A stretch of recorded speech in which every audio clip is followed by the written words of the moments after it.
Happy Wednesday, everybody. I hope that you've already been able to get outside and enjoy this beautiful warm weather today. I'm going to be reading chapter 17 of Titanic. So here we go. Chapter 17, RMS Titanic, Thursday, April 11th, 1912, 11:10 p.m. It was dark on the spiral staircase that led down the number 2 hatch. The space was so cavernous that Alfie's kerosene lantern caught only a dim glow around the 3 figures. Juliana could barely see the hem of the gown she'd worn to dinner. It was hours later now, and the ship had grown quiet.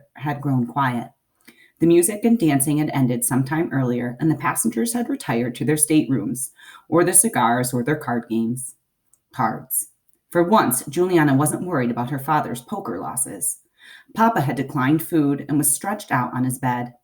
He had been asleep since before the bugler, sorry, not burglar. Bugler would be someone who plays the bugle. Before the bugler had summoned first class to dinner. He was going to have a paralyzing headache when he woke up. With any luck, that would be long after this late night escapade was over and his daughter was back in their suite again. I'm going to stop and let's remember what happened yesterday. I remember that Sophie had found Juliana's dad and helped him back to the stateroom.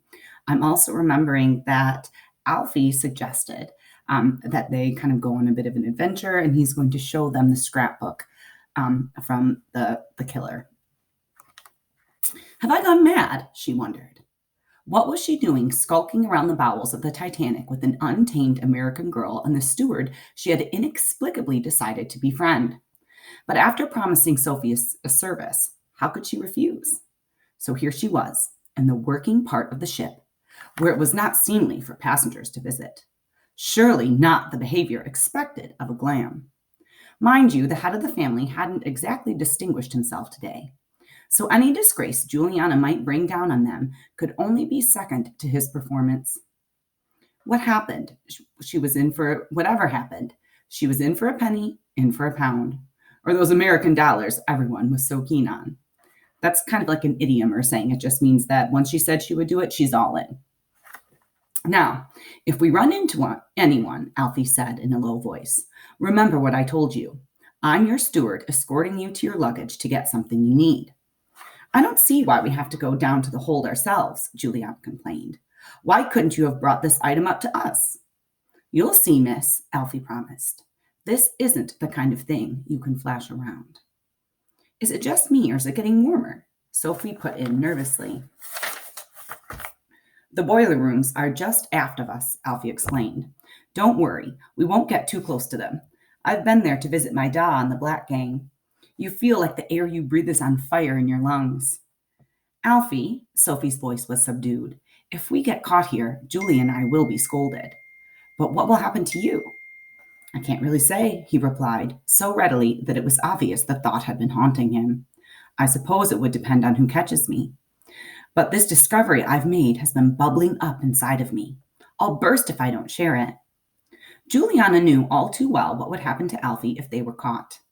He would be relieved of duty and placed under arrest for the remainder of the voyage. He might even be stranded in New York. Employees dismissed for cause could expect no better.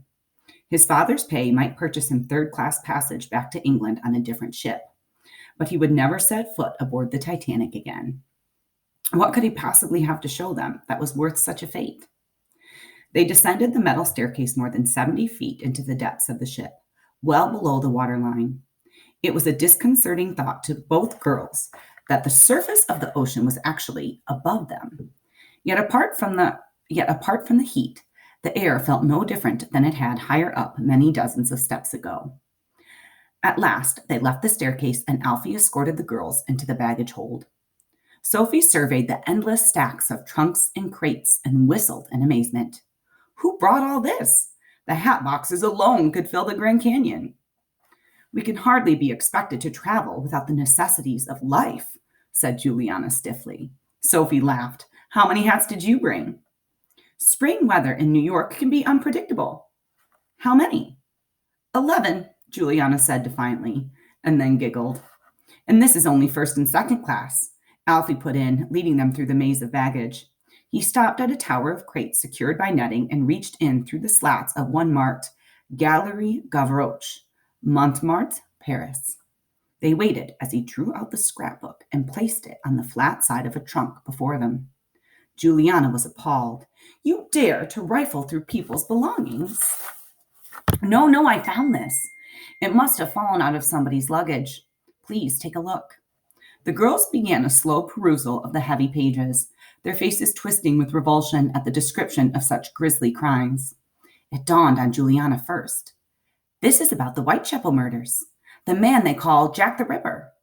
Alfie nodded eagerly. So you've heard of him? Of course, said Sophie. Even in America.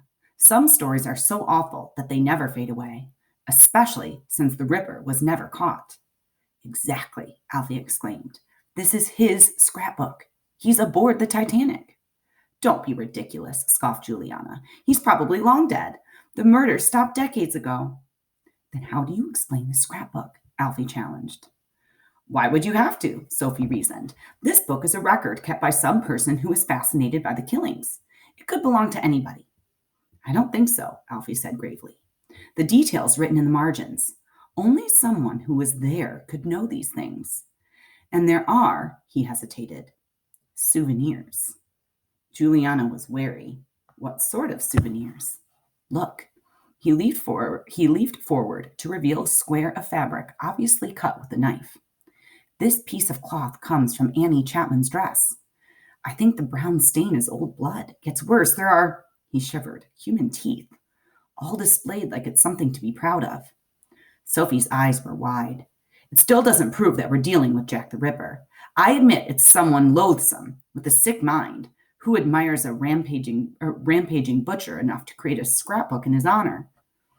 And this person is on board? Juliana demanded. Not in first class, certainly. Money doesn't stop a man from being horrible, Sophie reminded her gently. Or a woman. Equality in every way, Amelia Bronson's motto.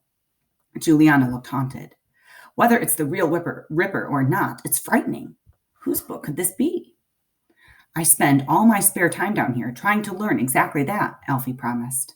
It must have fallen out of a torn satchel or an open trunk. When I find which one, it'll be tagged with a cabin number, and that'll tell me the name. Then I can alert the captain and have the monster thrown in the brig. The girls stared at him. Think of it, he went on. When we steam into New York with Jack the Ripper behind bars, this ship will be on the front page of every newspaper in the world. His eyes were shining with excitement. People will be talking about the maiden voyage of the Titanic 100 years from now. He was interrupted by a scraping sound.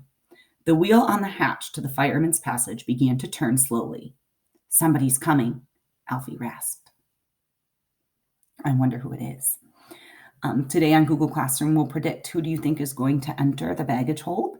And also, we're going to explain the irony behind Alfie's statement when he says, with Jack the Ripper behind bars, this ship will be on the front page of every newspaper in the world. His eyes were shining with excitement. And he also says, people will be talking about the maiden voyage of the Titanic 100 years from now. But he's saying it's because they may catch Jack the Ripper. Why is that ironic? What really will the Titanic be known for? So please go on the Google Classroom page. I'm also going to post a video that Mrs. Jernigan put together that shows all the teachers saying hello to you and showing how much we miss you and care about you. I hope you're having a good time with your family, and hopefully you filled out the slideshow from yesterday. I love seeing your pictures and hearing what you guys are up to. See you soon.